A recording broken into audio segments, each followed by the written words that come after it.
nossa lição é a lição de número 6, e nós temos o nosso texto áureo, que é Provérbios 4, e a primeira vez que eu estou usando esse passador, que aí conforme eu for passando aqui os slides, não está indo. Quem sabe faz ao vivo, é assim mesmo. Agora foi. Os objetivos da nossa lição são saber o que fazer para livrar-se dos sentimentos tóxicos que se abrigam no coração, entender como vencer a ditadura do ego e saber o que fazer para ver-se livre dos pecados obstinados. São os 3 objetivos da nossa lição, e nós temos aí o nosso texto áureo. Antes de nós lermos o nosso texto áureo, eu queria explicar para os irmãos algo que estou te relembrando. A Bíblia ela foi escrita em 3 linguagens diferentes: a linguagem literal, a linguagem simbólica e a linguagem figurada. Eu não sei se não está passando, agora foi. A linguagem literal, simbólica e figurada. O que é isso? Alguns textos são literais, como por exemplo, 1 Tessalonicenses, capítulo 5, versículo 18. Paulo diz assim: em tudo dai graças, porque essa é a vontade de Deus para convosco em Cristo Jesus. Então é literal, a gente precisa viver um viver grato, a gente precisa dar graça em todas as coisas. Então é importante também esse em tudo dai graças, não é por tudo dai graças, é em tudo dai graças. Então quando você sofre um acidente, por exemplo, eu bati com o carro o ano passado, foi um acidente grave, e eu não dei graça por ter batido com o carro, mas em tudo, em toda circunstância, eu entendo que Deus tem o controle da minha vida, da minha história, e eu dou graças a Ele pelo fôlego de vida. Então, alguns textos são literais: em tudo dai graça, ama o teu próximo como a ti mesmo, isso é um texto literal. Nós temos alguns textos que são simbólicos, por exemplo, Apocalipse, capítulo 12, diz a Bíblia que foi vista uma mulher vestida de sol. Essa é uma linguagem simbólica. Apocalipse capítulo 4, verso 4, João tem uma visão da sala do trono, o governo do universo, como acontecia, estava acontecendo um culto, e João diz assim: eu vi 24 anciãos assentados sobre 24 tronos. Então ali é uma linguagem simbólica. Esses 24 anciãos simbolizam os escolhidos, 12 tribos e 12 apóstolos. Então, e a linguagem figurada. O texto da nossa lição hoje é um texto é um texto da linguagem figurada, sobre tudo que se deve guardar. Guarda o teu coração, porque dele procedem as saídas da vida. Eu, antes de dar essa lição para os irmãos aqui, eu li e eu dei a lição para minha esposa e para minha filha, e eu fui explicando para elas mais ou menos o que eu diria aqui nessa oportunidade pela manhã. E logo que eu falei essa expressão sobre tudo que se deve guardar, guarda o coração, a minha filha mais velha, Giovana, imediatamente ela virou para mim e falou assim: papai, isso aí é o quê? É um conselho para a pessoa ser fitness? E eu falei: não é para ser fitness, porque hoje em dia tá em moda essa questão, e inclusive é algo muito importante, a gente procurar guardar o nosso coração, açúcar, colesterol, fazer exercício físico. Essa é uma geração que cuida muito da imagem, e junto com a imagem, acaba por tabela cuidando muito da saúde, isso é muito bom.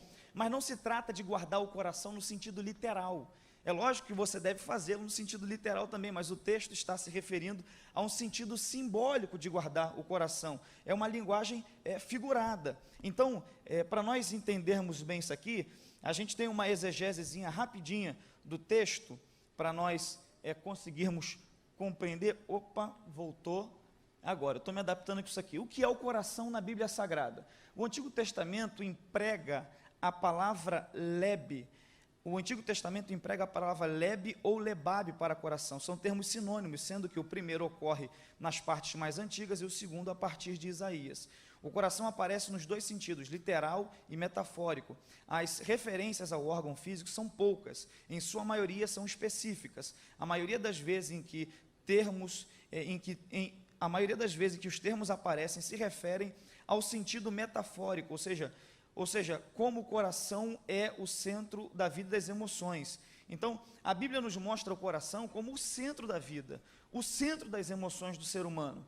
Ainda nessa introdução, a Septuaginta usa o termo cardia. O que é a Septuaginta? A Septuaginta foram os 70 anciãos que foram convocados para fazer uma tradução da Bíblia hebraica, para que essa tradução fosse guardada na Biblioteca de Alexandria. Então, esses 70 anciãos traduziram a palavra pelo termo cardia, no grego koiné. Tanto no Antigo quanto no Novo Testamento, esse termo grego equivale em significado aos termos hebraicos, ou seja, o coração é o centro do intelecto, o coração é o centro das emoções, nele a gente sente alegria, tristeza, medo, ansiedade. Nele começa o nosso arrependimento, um texto muito conhecido do Salmo 51, verso 17, é o centro, o coração é o centro da nossa volição, dos nossos desejos. Aí a gente usa como uma observação a passagem em que Deus fala assim: eu vou endurecer o coração de Faraó, eu vou fazer ele ficar resistente para manifestar o meu poder e a minha glória nos filhos de Israel. Então, nós temos o coração, ele é isso, ele é a pessoa. Quando a Bíblia fala do coração, fala a respeito do ser humano como um todo. Então, o nosso ponto 1 da lição nos diz que nós precisamos entender a importância disso, de nós guardarmos o nosso coração. Eu quero ler com os irmãos Provérbios capítulo 4, versículo 23 novamente, porque tem algo que eu acho muito importante aqui a gente observar. Nos versículos subsequentes ao 23, a gente percebe, lendo Provérbios 4, que o versículo 23 é uma espécie de ápice do capítulo 4, e depois há algumas outras orientações. Provérbios, capítulo 4, versículo 23. Provérbios 4, 23 diz assim: sobre tudo que se deve guardar, guarda o teu coração, porque dele procedem as fontes da vida. Aí a continuidade diz assim: desvia de ti a falsidade da boca e afasta de ti a perversidade dos lábios. Os teus olhos olhem para a frente e as tuas pálpebras olhem direito diante de ti. Pondera a vereda dos teus pés e todos os teus caminhos sejam bem ordenados. Não decline nem para a direita, nem para a esquerda. Retira o teu pé do mal. A gente percebe que nos versículos subsequentes ao verso de número 23, é uma orientação de como a gente deve fazer para guardar o nosso coração, para blindar o nosso coração. Então o sábio Salomão diz assim: desvia de ti a falsidade da boca, afasta de ti a perversidade dos lábios. Ou seja, com a nossa vigilância com as nossas palavras, para nós guardarmos o coração, nós precisamos ter uma vigilância com as nossas palavras. Havia uma questão entre Jesus e os religiosos, e eles frequentemente davam ênfase a lavar as mãos para comer. Em um momento eles tentam condenar os discípulos de Jesus, dizendo assim: Jesus, os teus discípulos não lavam as mãos antes de comer. Aí Jesus diz assim: vocês estão errados, porque o que contamina o homem não é o que entra, o que contamina o homem é o que sai pela sua boca. Então, para você guardar o seu coração, você precisa também guardar a sua língua, guardar a sua palavra, guardar os seus lábios. Com frequência a gente vê pessoas que falam coisas, irmãos, é melhor a gente ser senhor das palavras que a gente não diz, do que escravo daquelas que a gente diz. Afora que o peso das nossas palavras, há nas nossas palavras um peso muito grande espiritual. Com frequência a gente percebe pessoas que com a boca delas, elas declaram o destino delas. Ah, eu nasci para dar errado. Ah, fulano nasceu para ser assim. Ah, ciclano é isso. Beltrano é aquilo. E a pessoa vai expelindo veneno. Na epístola do apóstolo Tiago, ele nos orienta e nos diz que a língua é um pequeno membro. É como um timão e um navio. Consegue ordenar todo o navio. Então, para você blindar o seu coração de alguns sentimentos que são tóxicos, e a gente vai abordar mais à frente, você precisa primeiro vigiar com as suas palavras. A seguir, o Salomão continua dizendo assim: os teus olhos olhem para a frente, e as tuas pálpebras olhem direto diante de ti. Ou seja, ele está nos ensinando que para nós guardarmos o coração, a gente tem que guardar também os nossos olhos.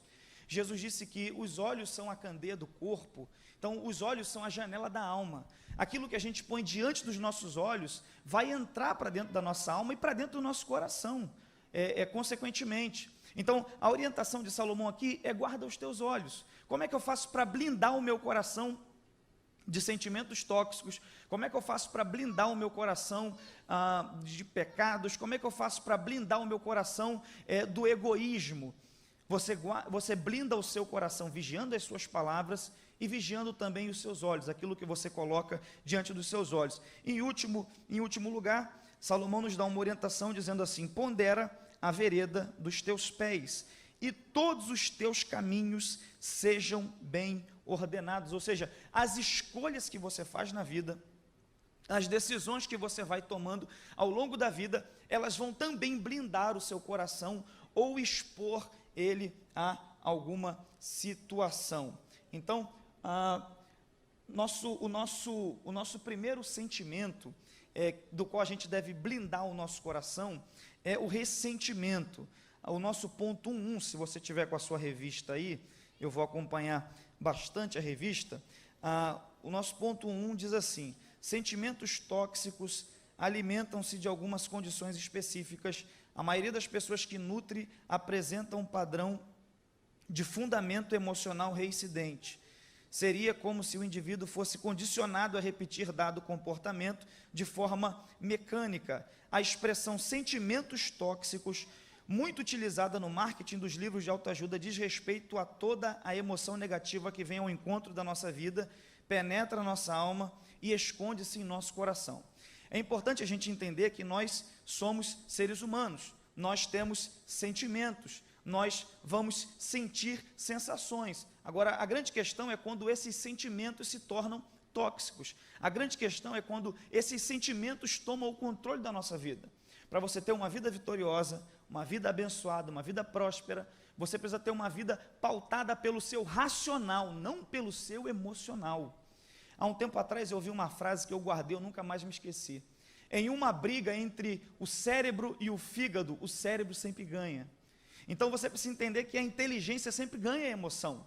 Então você precisa se conduzir com inteligência, com prudência, não se dando a muitas emoções, não deixando as emoções te controlarem.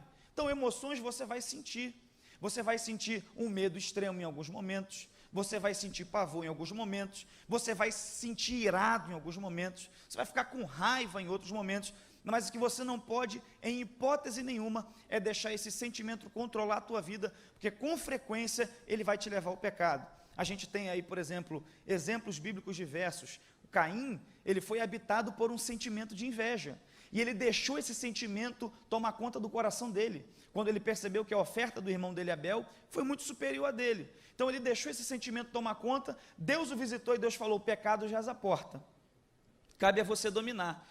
Então sentimentos são assim, eles vêm ao nosso coração, mas cabe a nós dominarmos ele, cabe a nós vigiarmos com os sentimentos. Uma das coisas que estão sendo mais faladas em análises de propostas de emprego, em programas onde as pessoas querem adentrar em determinadas empresas, é essa questão da inteligência emocional, que foi um conceito criado por um americano, se não me falha a memória, chamado Daniel Goleman, e ele trabalha muito essa questão de que no século XXI é o século das pessoas inteligentes emocionalmente, das pessoas que elas seguiam pela racionalidade, não pela emoção, das pessoas que pensam e programam cada passo, sem fazer as coisas na emoção. Há um tempo atrás eu estava estudando um pouco sobre questão de trade, bolsa, etc., e eu vi um camarada dando uma palestra sobre isso, e ele dizia que até para ganhar dinheiro na bolsa, se você for emocional, você não consegue, porque você tem que saber a hora certa de entrar, e tem momentos que se você sair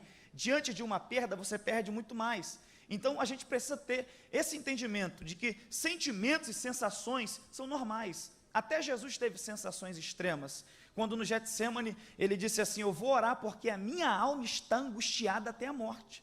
Mas Jesus venceu orando e não se deixou controlar pela angústia, porque a angústia o inclinava a desistir da crucificação. Mas Jesus vai até o fim, ora e diz: Pai, se possível for, passa de mim esse cálice, mas que não seja feita a minha vontade, mas a tua. Que você saia daqui essa manhã entendendo que você tem sentimentos, você tem emoções, você é um ser emocional sim, mas que você não é guiado pelas suas emoções, mas pelos princípios da palavra de Deus. Então tem algumas emoções que são tóxicas. A primeira delas, é o ponto 1 da nossa lição, é o ressentimento. O que é o ressentimento? O ressentimento é sentir novamente alguma coisa, é sentir pela segunda vez. É quando alguém faz alguma coisa com você, fala alguma coisa para você, e você fica sentindo aquilo de novo. Quando Salomão diz assim, os teus olhos olhem para frente, você lembra que eu falei isso?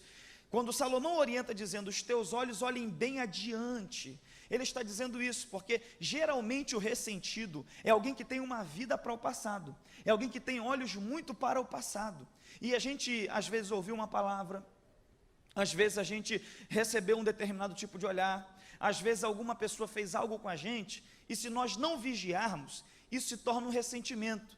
E esse negócio de ressentimento é bem externalizado num ditado que a gente tem, você deve conhecer: quem bate esquece, quem apanha não esquece mais. Então esse é o ditado do ressentimento. É quando você sofre algo e de novo você enfrenta uma situação e você sente aquilo de novo.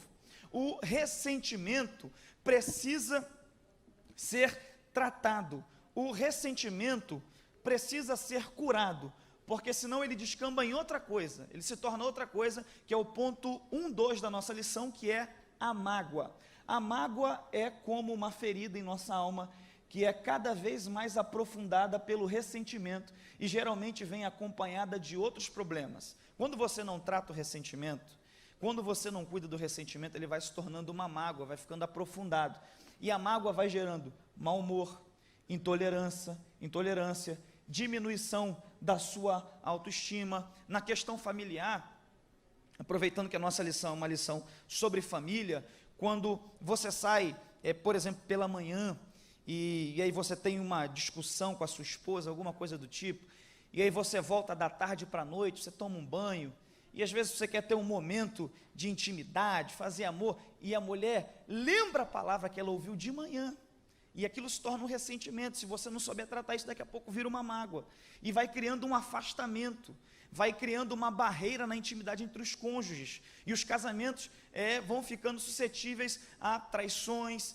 a fracassos, a derrotas, infelizmente. Então, a gente precisa cuidar para que não haja ressentimento e para que ele não se torne mágoa no nosso coração. E depois da mágoa, um outro sentimento tóxico é a revolta.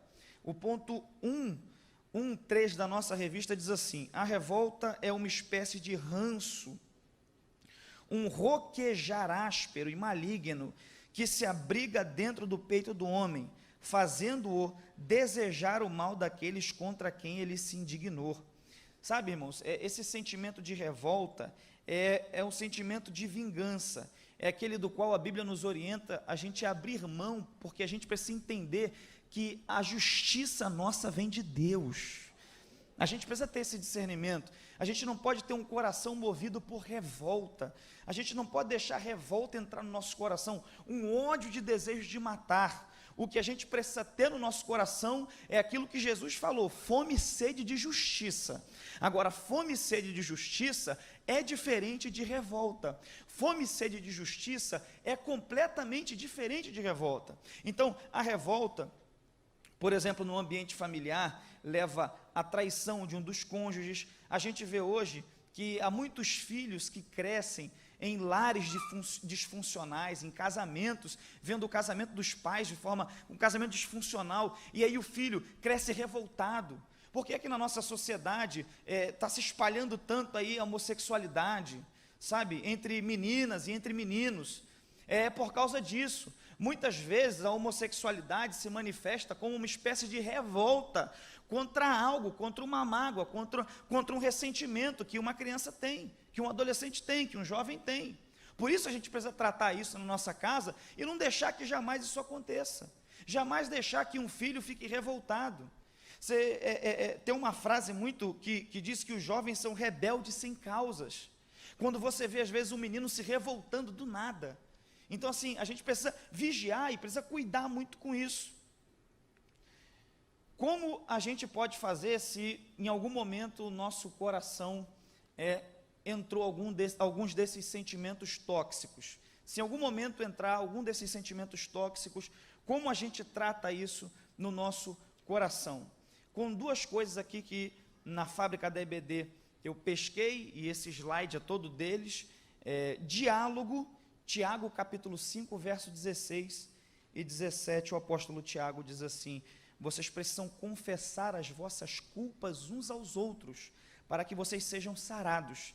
Então, a grande verdade é que muitas vezes o diálogo sara, muitas vezes falar sara, e há muitos psicólogos aqui na nossa igreja, analistas e tudo mais, e eles sabem que muitas vezes tudo que o paciente quer é chegar no consultório e falar, e abrir a boca, porque ele não tem ninguém que seja ouvido. Esse, inclusive, é um dos males da nossa geração.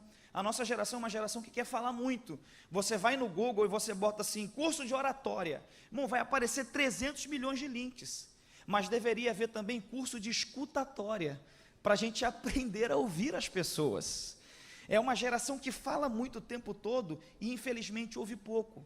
E por não saber ouvir, não consegue ter empatia, que é se colocar no lugar do outro. Por não saber ouvir, não consegue construir um caminho de diálogo para solucionar problemas. Então, a minha oração dessa manhã aqui é que você saia daqui sabendo que o diálogo é importante na sua casa. Que você saia daqui sabendo falar as palavras certas e sabendo também atentar e ouvir as palavras que te falam. A gente precisa entender essa questão. Saber ouvir é fundamental. E segunda coisa, para nós tratarmos os sentimentos tóxicos, como a mágoa, o ressentimento, a raiva, esse é infalível e é uma das coisas mais importantes para a caminhada cristã e para o evangelho, que é o perdão. Olha aí, perdão. O texto de Efésios, capítulo 4, verso 32, é um texto fantástico para falar sobre perdão. Sejam bondosos e compassivos uns para com os outros, perdoando-se mutuamente, assim como Deus perdoou vocês em Cristo. Efésios 4, verso 32. Sem perdão, as relações humanas ficam inviáveis, pois todos erramos. Por que perdão é algo tão fundamental? Porque eu erro. O nosso pastor já acabou de sair aqui e dizer uma frase: eu tenho defeitos, eu tenho erros, eu também erro. Todos nós aqui erramos. Então, sem o perdão, as relações humanas ficam impossíveis, porque o tempo todo alguém te decepciona, alguém fala o que você acha que não deveria falar, alguém não fala o que você acha que deveria falar, alguém faz algo com você, às vezes de forma inconsciente, mas isso te agride, isso é ruim para você. Então, com frequência, a gente precisa relembrar isso. O perdão é fundamental para relações humanas, porque a gente vai errar em casa, fora de casa, com as pessoas, e a gente precisa entender isso. Perdoar é fundamental. É tão fundamental que, no momento em que Jesus foi ensinar a oração, Mateus capítulo 6, a partir do verso 5, Jesus dá algumas diretrizes a respeito da oração, quando ele diz assim: vocês vão entrar no quarto, vocês vão fechar a porta e vocês vão orar assim: Pai nosso que está no céu, santificado seja o teu nome, que venha o teu reino, seja feita a tua vontade, assim na terra como no céu, o pão nosso de cada dia nos dá hoje, perdoa as nossas dívidas, assim como nós perdoamos a quem nos tem ofendido. Então o perdão é fundamental para relações humanas saudáveis, e o perdão é fundamental para uma vida espiritual saudável. Então, com base na fala de Jesus, a gente pode inferir, entender que se você não perdoa alguém que te maltratou, você também é passivo de não receber o perdão de Deus. E só vai entrar no céu quem for perdoado por Deus. Então a gente precisa entender isso. Uma outra coisa importante sobre perdão, segundo aos Coríntios capítulo 2, versículos 10 e 11, olha só o que o apóstolo Paulo descreve: se vocês perdoam alguém, eu também perdoo, e aquilo que perdoei, se é que havia alguma coisa para perdoar, perdoei na presença de Cristo, por amor a vocês, a fim de que Satanás não tivesse vantagem sobre nós, pois não ignoramos as suas intenções. O perdão bloqueia as ações de Satanás em uma família. Quando você libera perdão, Satanás é impedido de agir na sua família. Você vai sair daqui nessa manhã perdoando e Satanás vai ser repreendido em nome de Jesus. Muitas vezes o que vai impedir Satanás de... Eu sou pentecostal, eu sou a terceira geração de assembleano na minha casa. Eu cresci uma parte da minha infância, foi na Assembleia de Deus em São Luís, pastor Estevão Ângelo de Souza, minha avó era dirigente de trabalho de oração. Então eu gosto do mover, eu gosto do manto, eu gosto do fogo. Eu fui batizado com o Espírito Santo muito novo. Mas a gente às vezes tem uma falsa ideia de que o manto, o movimento, vai substituir atuações, situações e decisões, porque o perdão é uma decisão, que a gente precisa tomar na nossa casa. Aí a gente pensa assim, ele está no manto. Eu não sei se os irmãos aqui já viu, alguém já teve aqui essa experiência, mas eu já cheguei em lugares, aí tinha alguém, às vezes fazendo algum movimento espiritual, e alguém vem e diz, está cortando o laço. O anjo está cortando o laço, e aí o camarada vem naquele movimento, tem um anjo cortando o laço. Aí vem alguém e diz, o diabo estava armando um laço, mas o anjo cortou. Eu até creio que mover espiritual inibe o inimigo de agir, mas o que a Bíblia mostra para nós é que a força mais poderosa na nossa família, para que o diabo seja amarrado e repreendido, é o perdão em nome de Jesus.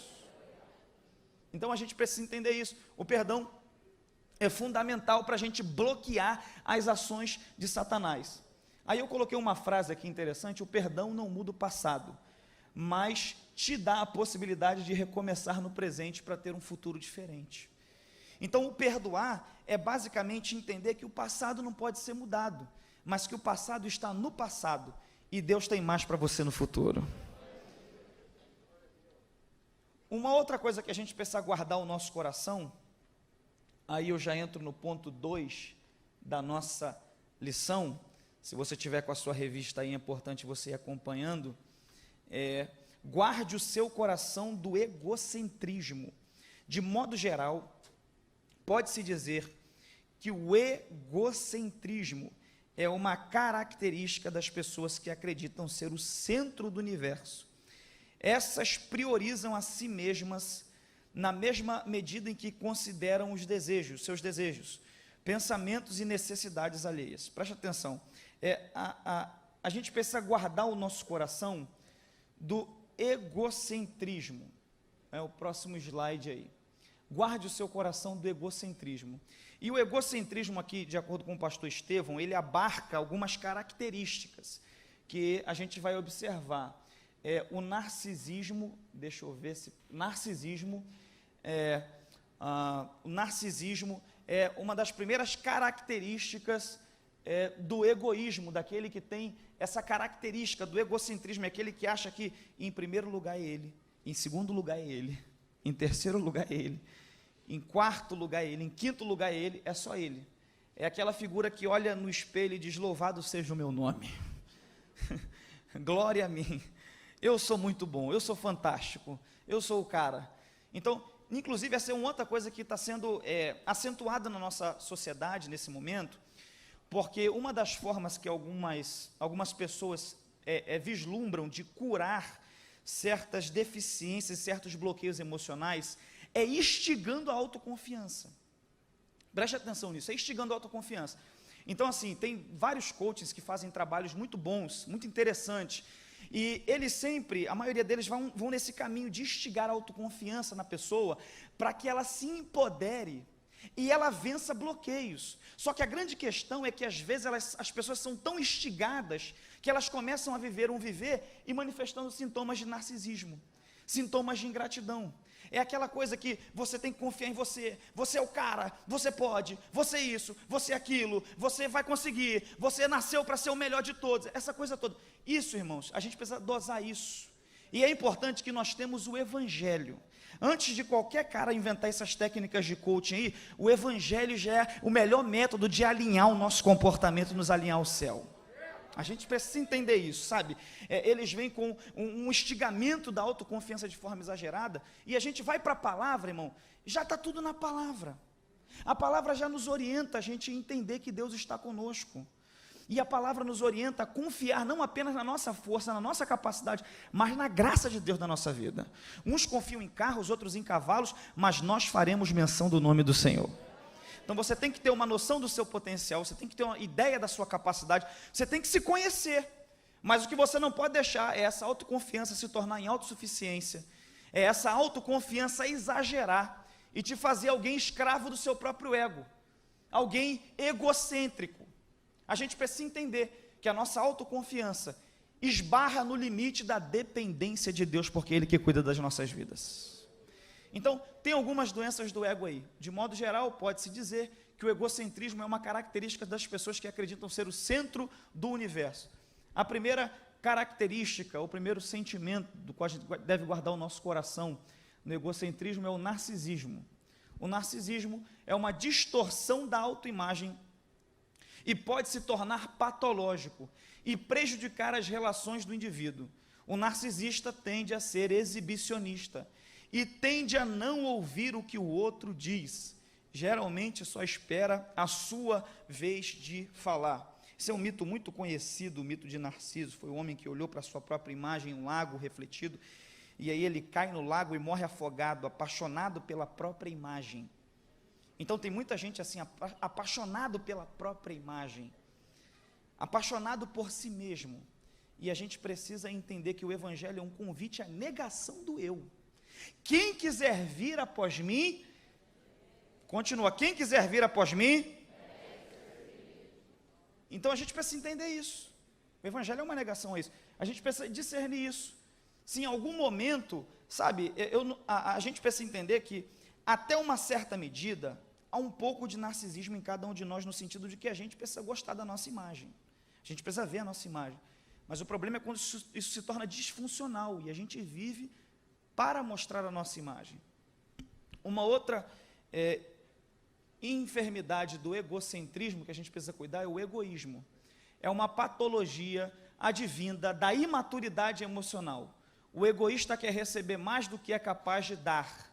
E eu acrescento, o egoísta sempre quer receber mais do que é capaz de administrar.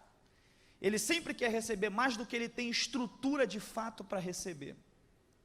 Mesmo que consiga praticar ações positivas em relação ao outro, essas ações quase sempre têm por objetivo atingir um benefício pessoal. Ele não consegue dizer nós, mas sempre eu quero, eu posso, eu faço, eu decido e eu. Presta atenção nisso aqui, porque isso aqui é importante. O egoísta é aquele que até na hora de ajudar alguém, ele pensa no que é que ele vai receber em troca disso.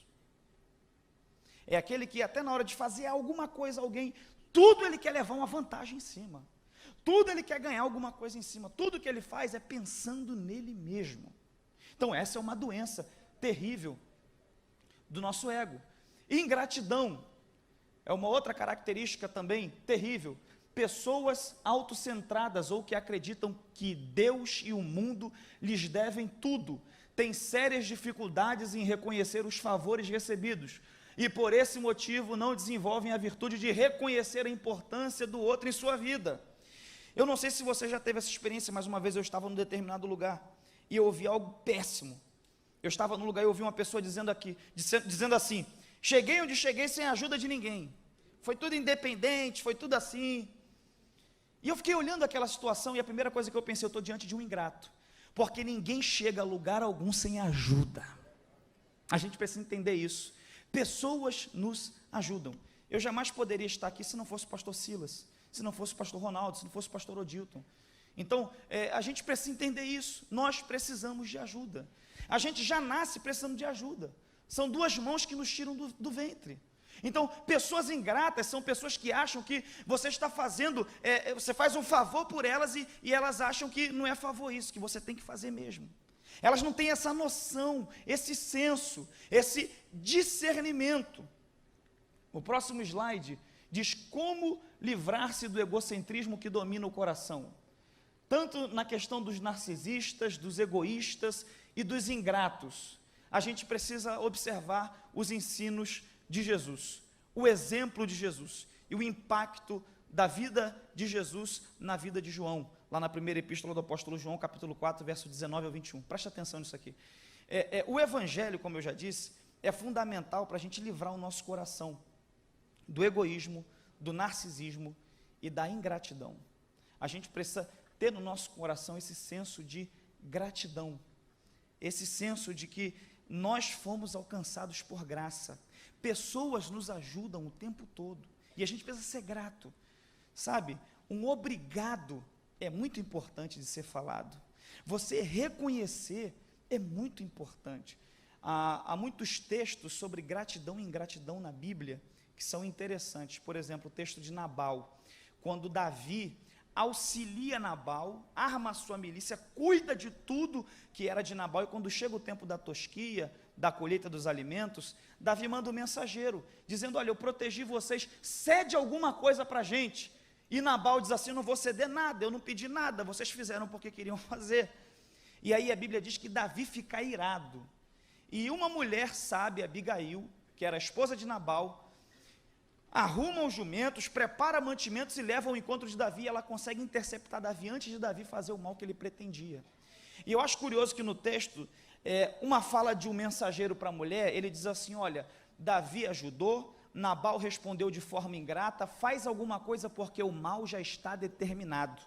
E a mulher livra a casa dela do mal sendo grata a Davi, manifestando gratidão. Porque a ingratidão faz o mal ser determinado contra a tua casa. A gratidão livra a tua casa do mal. Seja grato, irmãos. Seja grato, manifeste gratidão. O texto dos leprosos é um texto clássico sobre gratidão e ingratidão. Vem 10 leprosos e aí Jesus diz assim, vão ao sacerdote, se apresentem. Os 10 leprosos vão. E só um volta para agradecer.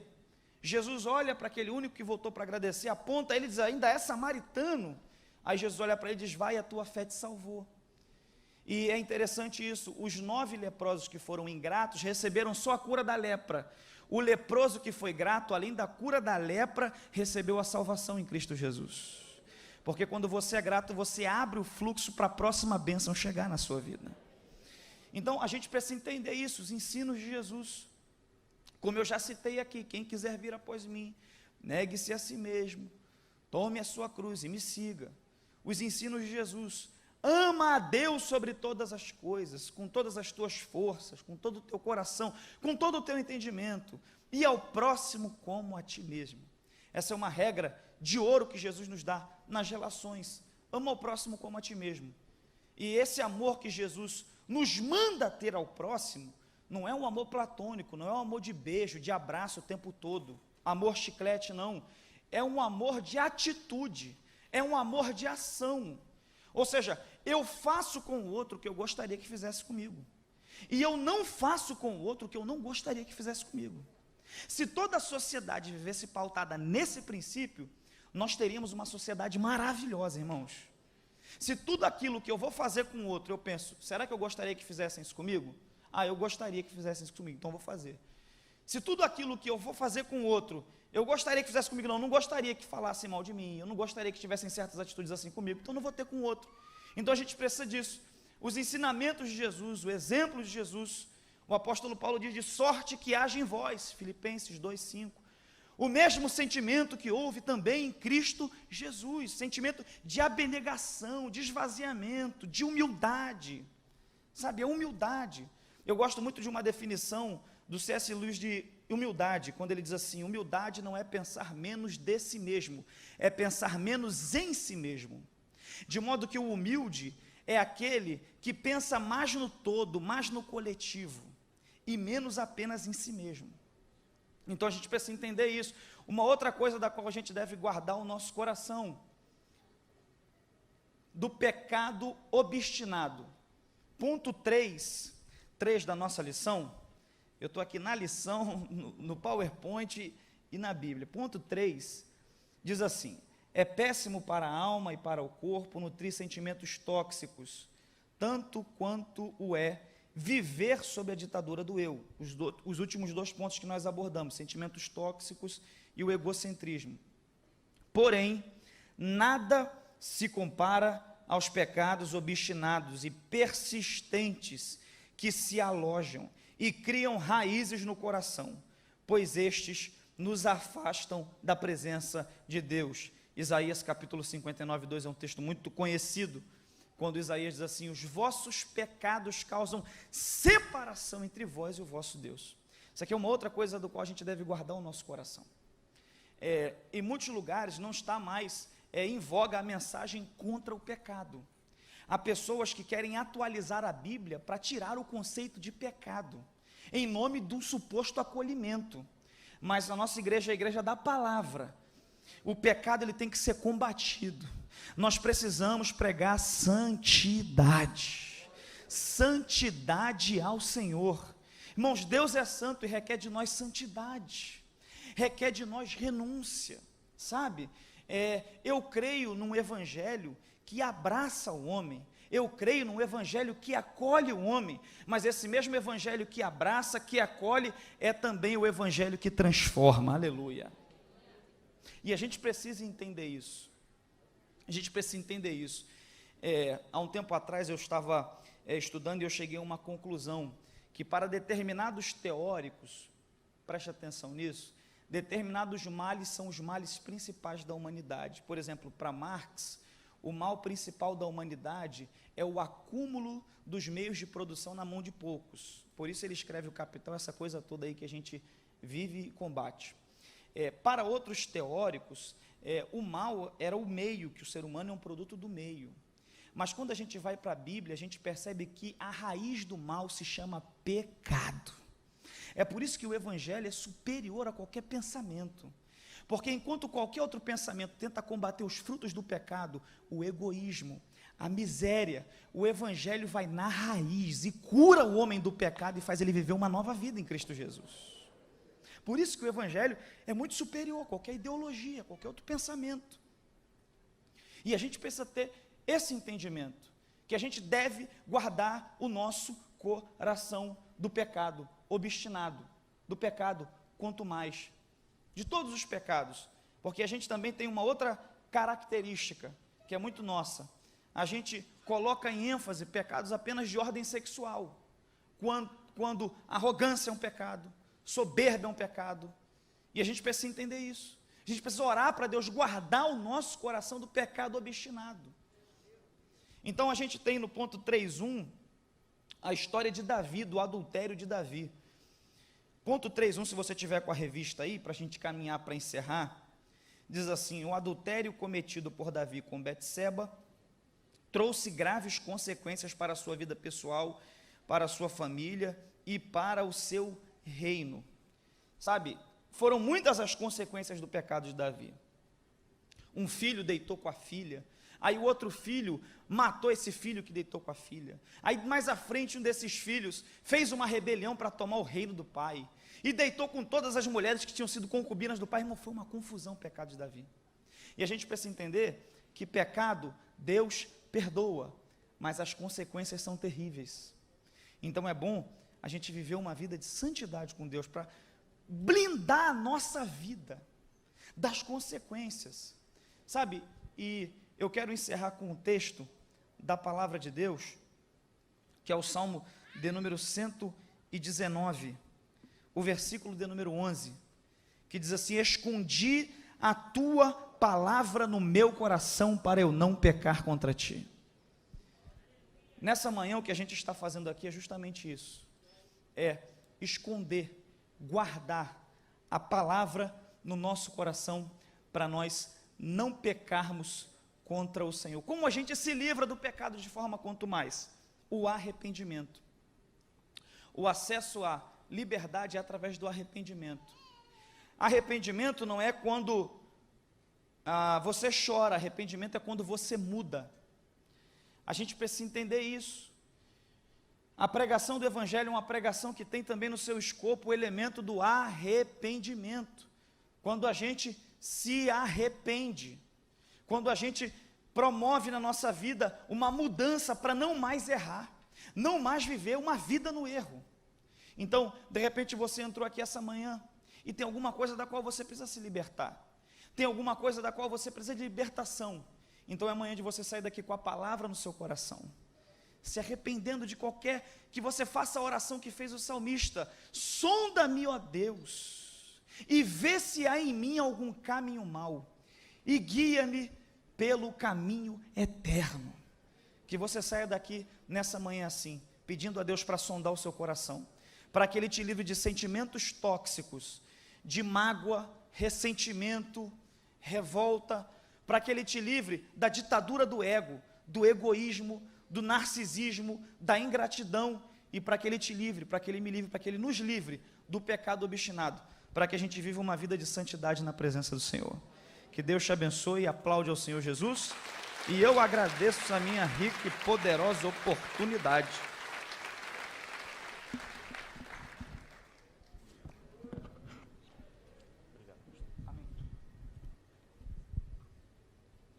Maravilha.